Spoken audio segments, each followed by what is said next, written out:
जय श्री सीताराम, जय बालाजी महाराज। आप सभी भक्तों का हमारे YouTube चैनल अलौकिक मंत्र पर हार्दिक अभिनंदन है। प्रिय भक्तों, आज हम इस वीडियो के माध्यम से प्रभु श्री हनुमान जी महाराज का सबसे शक्तिशाली व शत्रुनाशक मंत्र के बारे में बताने जा रही हूँ, जिस महामंत्र को जपना तो दूर, अगर सच्चे मन से पूरा सुन भी लिया तो यकीन मानिए आपके बड़े से बड़े शत्रु आपके सामने घुटने टेक देंगे और नाक रगड़ने लगेंगे।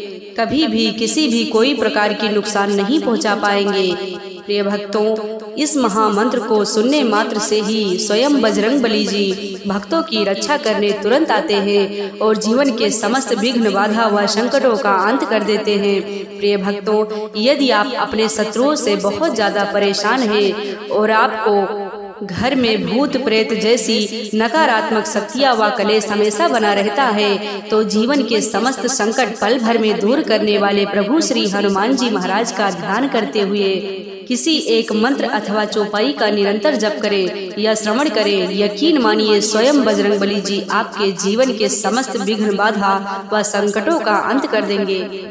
आपके बड़े से बड़े शत्रु व दुश्मनों को बर्बाद कर देंगे।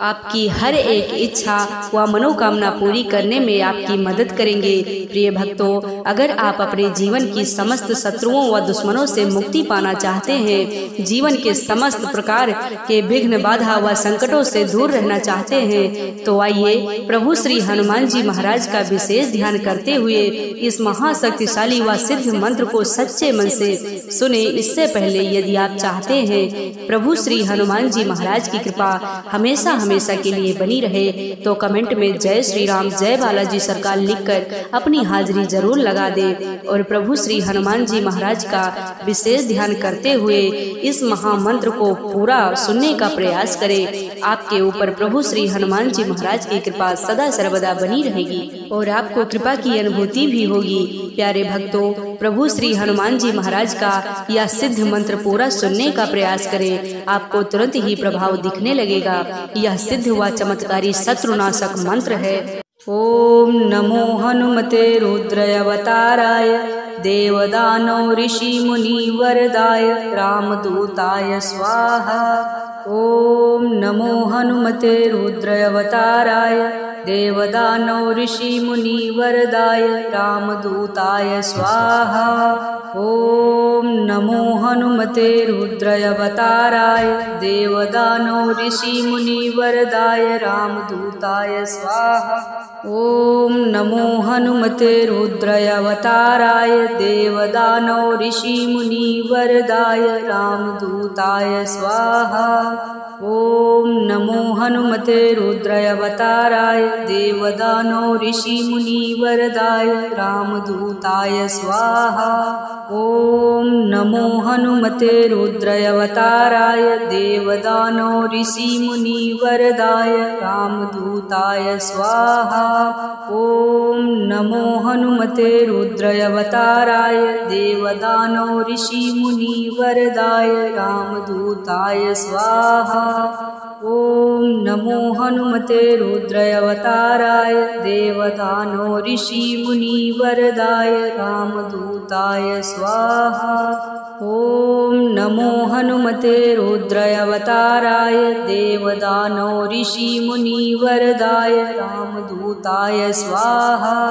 ओम नमो हनुमते रुद्रावताराय देवदानव ऋषि मुनि वरदाय रामदूताय स्वाहा। ओम नमो हनुमते रुद्रावताराय देवदानव ऋषि मुनि वरदाय रामदूताय स्वाहा। ओम नमो हनुमते रुद्रावताराय देवदानव ऋषि मुनि वरदाय रामदूताय स्वाहा। ओम नमो हनुमते रुद्रावताराय देवदानव ऋषि मुनि वरदाय रामदूताय स्वाहा।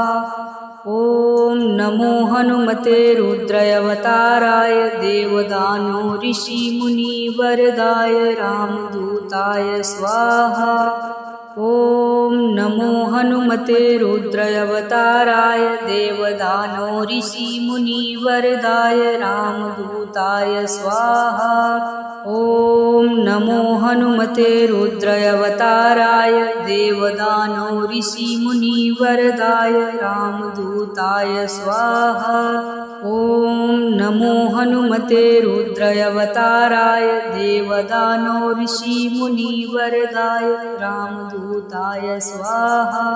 ॐ नमो हनुमते रुद्रावताराय देवदानो ऋषिमुनिवरदाय रामदूताय स्वाहा। ॐ नमो हनुमते रुद्रावताराय देवदानो ऋषिमुनिवरदाय रामदूताय स्वाहा।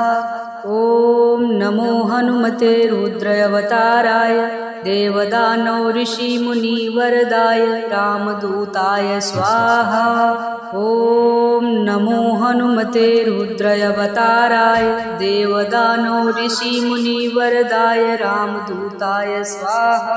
ॐ नमो हनुमते रुद्रावताराय देवदानो ऋषिमुनिवरदाय रामदूताय स्वाहा। ॐ नमो हनुमते रुद्रावताराय देवदानो ऋषिमुनिवरदाय रामदूताय स्वाहा। ॐ नमो हनुमते रुद्रावताराय देवदानो ऋषिमुनिवरदाय रामदूताय स्वाहा। ॐ नमो हनुमते रुद्रावताराय देवदानो ऋषिमुनिवरदाय रामदूताय स्वाहा। ॐ नमो हनुमते रुद्रावताराय देवदानो ऋषिमुनिवरदाय रामदूताय स्वाहा। ॐ नमो हनुमते रुद्रावताराय देवदानो ऋषिमुनिवरदाय रामदूताय स्वाहा। ॐ नमो हनुमते रुद्रावताराय देवदानो ऋषिमुनिवरदाय रामदूताय स्वाहा। ॐ नमो हनुमते रुद्रावताराय देवदानो ऋषिमुनिवरदाय रामदूताय स्वाहा। ॐ नमो हनुमते रुद्रावताराय देवदानो ऋषिमुनिवरदाय रामदूताय स्वाहा। ॐ नमो हनुमते रुद्रावताराय देवदानो ऋषिमुनिवरदाय रामदूताय स्वाहा। ॐ नमो हनुमते रुद्रावताराय देवदानो ऋषिमुनिवरदाय रामदूताय स्वाहा। ॐ नमो हनुमते रुद्रावताराय देवदानो ऋषिमुनिवरदाय रामदूताय स्वाहा। ॐ नमो हनुमते रुद्रावताराय देवदानो ऋषिमुनिवरदाय रामदूताय स्वाहा। ॐ नमो हनुमते रुद्रावताराय देवदानो ऋषिमुनिवरदाय रामदूताय स्वाहा। ॐ नमो हनुमते रुद्रावताराय देवदानो ऋषिमुनिवरदाय रामदूताय स्वाहा। ॐ नमो हनुमते रुद्रावताराय देवदानो ऋषिमुनिवरदाय रामदूताय स्वाहा। ॐ नमो हनुमते रुद्रावताराय देवदानो ऋषिमुनिवरदाय रामदूताय स्वाहा। ॐ नमो हनुमते रुद्रावताराय देवदानो ऋषिमुनिवरदाय रामदूताय स्वाहा। ॐ नमो हनुमते रुद्रावताराय देवदानो ऋषिमुनिवरदाय रामदूताय स्वाहा। ॐ नमो हनुमते रुद्रावताराय देवदानो ऋषिमुनिवरदाय रामदूताय स्वाहा। ॐ नमो हनुमते रुद्रावताराय देवदानो ऋषिमुनिवरदाय रामदूताय स्वाहा। ॐ नमो हनुमते रुद्रावताराय देवदानव ऋषिमुनिवरदाय रामदूताय स्वाहा। ॐ नमो हनुमते रुद्रावताराय देवदानव ऋषिमुनिवरदाय रामदूताय स्वाहा। ॐ नमो हनुमते रुद्रावताराय देवदानव ऋषिमुनिवरदाय रामदूताय स्वाहा। ॐ नमो हनुमते रुद्रावताराय देवदानव ऋषिमुनिवरदाय रामदूताय स्वाहा।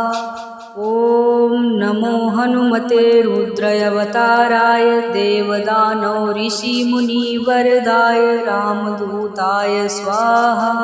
ॐ नमो हनुमते रुद्रावताराय देवदानव ऋषिमुनिवरदाय रामदूताय स्वाहा।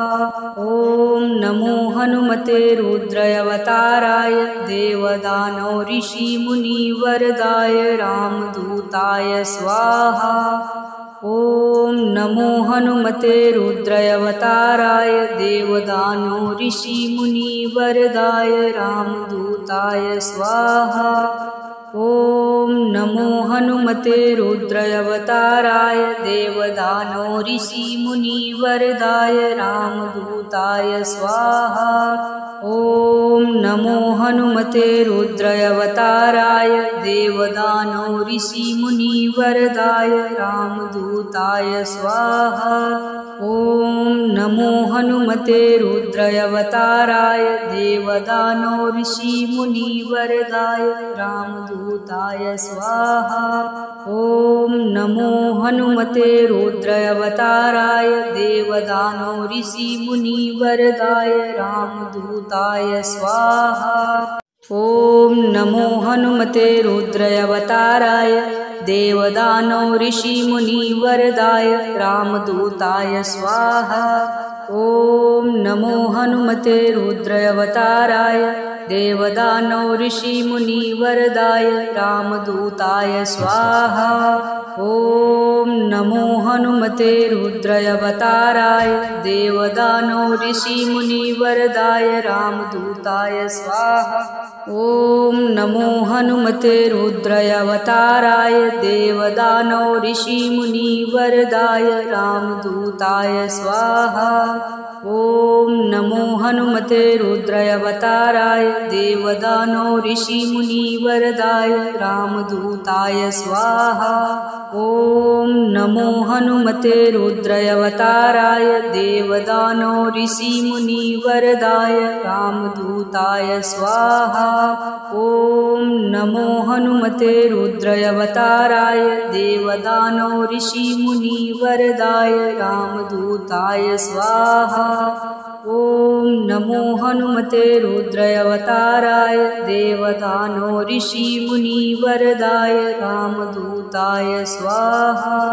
ॐ नमो हनुमते रुद्रावताराय देवदानव ऋषिमुनिवरदाय रामदूताय स्वाहा। ॐ नमो हनुमते रुद्रावताराय देवदानव ऋषिमुनिवरदाय रामदूताय स्वाहा। ॐ नमो हनुमते रुद्रावताराय देवदानव ऋषिमुनिवरदाय रामदूताय स्वाहा। ॐ नमो हनुमते रुद्रावताराय देवदानव ऋषिमुनिवरदाय रामदूताय स्वाहा।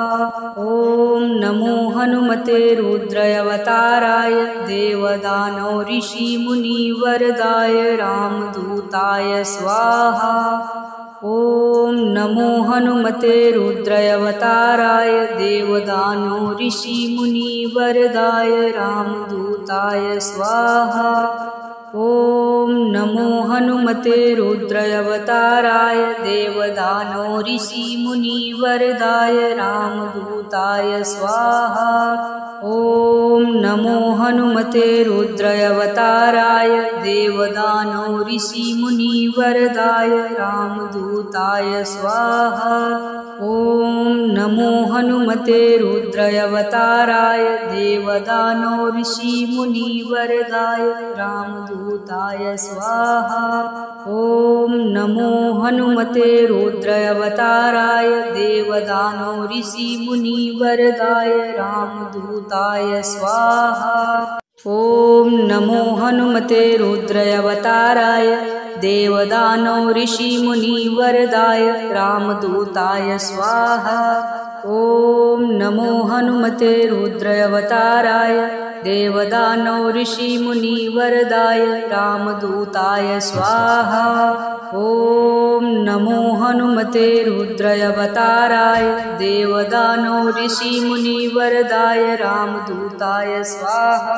ॐ नमो हनुमते रुद्रावताराय देवदानो ऋषि मुनिवरदाय रामदूताय स्वाहा। ॐ नमो हनुमते रुद्रावताराय देवदानो ऋषि मुनिवरदाय रामदूताय स्वाहा। ॐ नमो हनुमते रुद्रावताराय देवदानो ऋषि मुनिवरदाय रामदूताय स्वाहा। ॐ नमो हनुमते रुद्रावताराय देवदानो ऋषि मुनिवरदाय रामदूताय स्वाहा। ॐ नमो हनुमते रुद्रावताराय देवदानो ऋषि मुनिवरदाय रामदूताय स्वाहा। ॐ नमो हनुमते रुद्रावताराय देवदानो ऋषि मुनिवरदाय रामदूताय स्वाहा। ॐ नमो हनुमते रुद्रावताराय देवदानो ऋषि मुनिवरदाय रामदूताय स्वाहा। ॐ नमो हनुमते रुद्रावताराय देवदानो ऋषि मुनिवरदाय रामदूताय स्वाहा। ॐ नमो हनुमते रुद्रावताराय देवदानो ऋषि मुनिवरदाय रामदूताय स्वाहा। ॐ नमो हनुमते रुद्रावताराय देवदानो ऋषि मुनिवरदाय रामदूताय स्वाहा।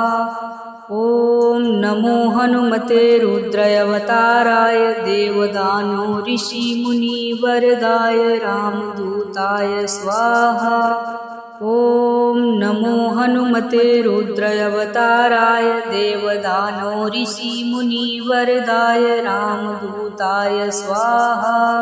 ॐ नमो हनुमते रुद्रावताराय देवदानो ऋषि मुनिवरदाय रामदूताय स्वाहा।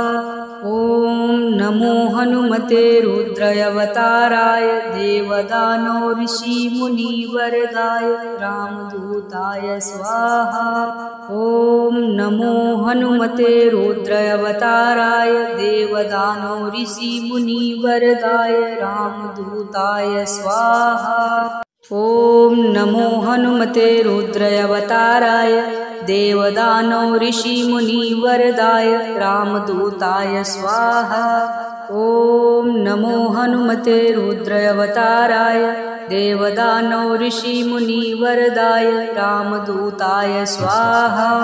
ॐ नमो हनुमते रुद्रावताराय देवदानो ऋषि मुनिवरदाय रामदूताय स्वाहा। ॐ नमो हनुमते रुद्रावताराय देवदानो ऋषि मुनिवरदाय रामदूताय स्वाहा। ॐ नमो हनुमते रुद्रावताराय देवदानो ऋषि मुनिवरदाय रामदूताय स्वाहा। ॐ नमो हनुमते रुद्रावताराय देवदानो ऋषि मुनिवरदाय रामदूताय स्वाहा। ॐ नमो हनुमते रुद्रावताराय देवदानव ऋषिमुनिवरदाय रामदूताय स्वाहा। ॐ नमो हनुमते रुद्रावताराय देवदानव ऋषिमुनिवरदाय रामदूताय स्वाहा। ॐ नमो हनुमते रुद्रावताराय देवदानव ऋषिमुनिवरदाय रामदूताय स्वाहा। ॐ नमो हनुमते रुद्रावताराय देवदानव ऋषिमुनिवरदाय रामदूताय स्वाहा। ॐ नमो हनुमते रुद्रावताराय देवदानव ऋषिमुनिवरदाय रामदूताय स्वाहा। ॐ नमो हनुमते रुद्रावताराय देवदानव ऋषिमुनिवरदाय रामदूताय स्वाहा। ॐ नमो हनुमते रुद्रावताराय देवदानव ऋषिमुनिवरदाय रामदूताय स्वाहा।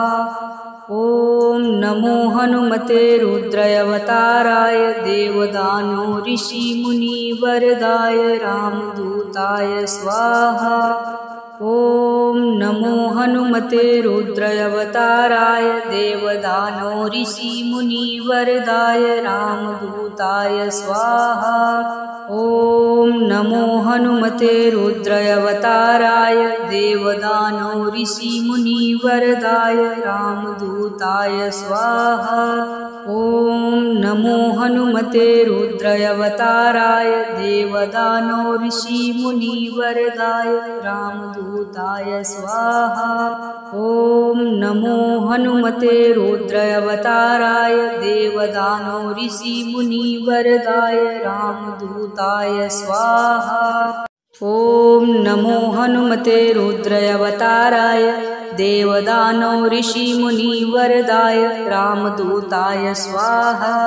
ॐ नमो हनुमते रुद्रावताराय देवदानव ऋषिमुनिवरदाय रामदूताय स्वाहा।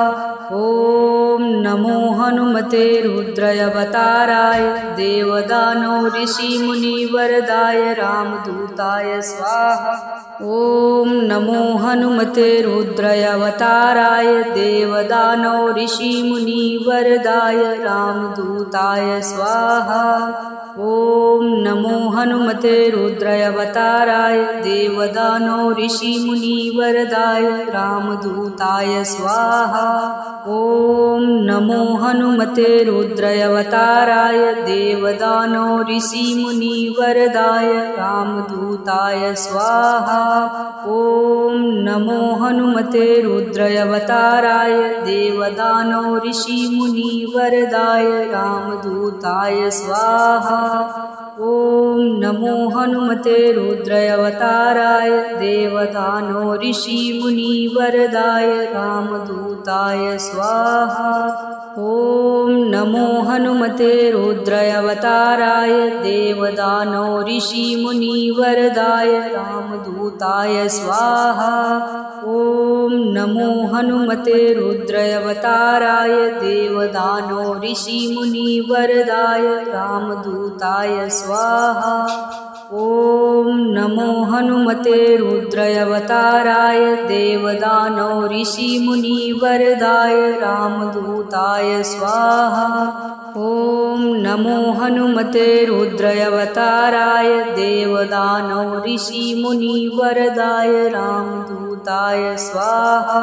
ॐ नमो हनुमते रुद्रावताराय देवदानव ऋषिमुनिवरदाय रामदूताय स्वाहा। ॐ नमो हनुमते रुद्रावताराय देवदानव ऋषिमुनिवरदाय रामदूताय स्वाहा। ॐ नमो हनुमते रुद्रावताराय देवदानव ऋषिमुनिवरदाय रामदूताय स्वाहा। ॐ नमो हनुमते रुद्रावताराय देवदानव ऋषिमुनिवरदाय रामदूताय स्वाहा।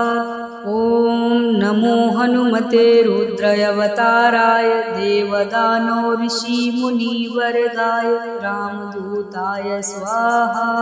ॐ नमो हनुमते रुद्रावताराय देवदानो ऋषिमुनिवरदाय रामदूताय स्वाहा। ॐ नमो हनुमते रुद्रावताराय देवदानो ऋषिमुनिवरदाय रामदूताय स्वाहा। ॐ नमो हनुमते रुद्रावताराय देवदानो ऋषिमुनिवरदाय रामदूताय स्वाहा। ॐ नमो हनुमते रुद्रावताराय देवदानो ऋषिमुनिवरदाय रामदूताय स्वाहा। ॐ नमो हनुमते रुद्रावताराय देवदानो ऋषिमुनिवरदाय रामदूताय स्वाहा। ॐ नमो हनुमते रुद्रावताराय देवदानो ऋषिमुनिवरदाय रामदूताय स्वाहा। ॐ नमो हनुमते रुद्रावताराय देवदानो ऋषिमुनिवरदाय रामदूताय स्वाहा। ॐ नमो हनुमते रुद्रावताराय देवदानो ऋषिमुनिवरदाय रामदूताय स्वाहा। ॐ नमो हनुमते रुद्रावताराय देवदानो ऋषिमुनिवरदाय रामदूताय स्वाहा। ॐ नमो हनुमते रुद्रावताराय देवदानो ऋषिमुनिवरदाय रामदूताय स्वाहा। ॐ नमो हनुमते रुद्रावताराय देवदानो ऋषिमुनिवरदाय रामदूताय स्वाहा। ॐ नमो हनुमते रुद्रावताराय देवदानो ऋषिमुनिवरदाय रामदूताय स्वाहा। ॐ नमो हनुमते रुद्रावताराय देवदानो ऋषिमुनिवरदाय रामदूताय स्वाहा। ॐ नमो हनुमते रुद्रावताराय देवदानो ऋषिमुनिवरदाय रामदूताय स्वाहा। ॐ नमो हनुमते रुद्रावताराय देवदानो ऋषिमुनिवरदाय रामदूताय स्वाहा। ॐ नमो हनुमते रुद्रावताराय देवदानो ऋषिमुनिवरदाय रामदूताय स्वाहा। ॐ नमो हनुमते रुद्रावताराय देवदानो ऋषिमुनिवरदाय रामदूताय स्वाहा। ॐ नमो हनुमते रुद्रावताराय देवदानो ऋषिमुनिवरदाय रामदूताय स्वाहा। ॐ नमो हनुमते रुद्रावताराय देवदानो ऋषिमुनिवरदाय रामदूताय स्वाहा। ॐ नमो हनुमते रुद्रावताराय देवदानो ऋषिमुनिवरदाय रामदूताय स्वाहा। ॐ नमो हनुमते रुद्रावताराय देवदानो ऋषिमुनिवरदाय रामदूताय स्वाहा। ॐ नमो हनुमते रुद्रावताराय देवदानो ऋषिमुनिवरदाय रामदूताय स्वाहा। ॐ नमो हनुमते रुद्रावताराय देवदानो ऋषिमुनिवरदाय रामदूताय स्वाहा। ॐ नमो हनुमते रुद्रावताराय देवदानो ऋषिमुनिवरदाय रामदूताय स्वाहा। ॐ नमो हनुमते रुद्रावताराय देवदानो ऋषिमुनिवरदाय रामदूताय स्वाहा। ॐ नमो हनुमते रुद्रावताराय देवदानो ऋषिमुनिवरदाय रामदूताय स्वाहा। ॐ नमो हनुमते रुद्रावताराय देवदानो ऋषिमुनिवरदाय रामदूताय स्वाहा। ॐ नमो हनुमते रुद्रावताराय देवदानो ऋषिमुनिवरदाय रामदूताय स्वाहा।